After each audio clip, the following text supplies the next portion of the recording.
ஒரு பாஸ்டர் மேடையில்னு சொல்லி தரணுமாங்க? ஃபர்ஸ்ட் யாரை வைக்கணுங்கிறது ஒரு பாஸ்டர் சொல்லி தரணுமா? இது ஒரு பாஸ்டர் வேலையானா? இல்லைங்கிறேன் நான். இதெல்லாம் பச்சை பிள்ளைக்கு தெரியும் யார் முதல்ல வைக்கணும். எங்கள் அப்பா பரலோக தேவனை வைக்கணும். ஒன்று வீட்டுக்கு சித்தப்பா இல்லை, எந்த வீட்டு சித்தப்பா வந்தாலும் அவர் எப்போதான் ரெண்டாவதுல சர்ச்சு முடிஞ்ச பிறகுதான். பேச மாட்டேங்கல, பேசுங்க பார்ப்போம். சபை முடிஞ்ச பிறகுதான். ஹல்லேலூயா. இப்போ எங்கள் வீட்டுக்கு ஒரு சித்தப்பா வராரு இன்னைக்கு காலையில். இன்னைக்கு சபை லீவுமா குரூப்பில் ஒரு எஸ்எம்எஸ் போட்டுரு.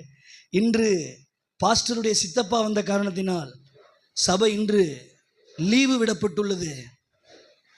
ஆங்காங்கே இருக்கிற விசுவாசிகள் அங்கங்கே உட்கார்ந்து ஜெபித்து கொள்ளுங்கள் அப்படின்னு ஒரு எஸ்எம்எஸ் போட்டால் செல்லுமாங்க அது? இப்போ எனக்கு ஒரு நியாயம், உங்களுக்கு ஒரு நியாயம் இல்லை?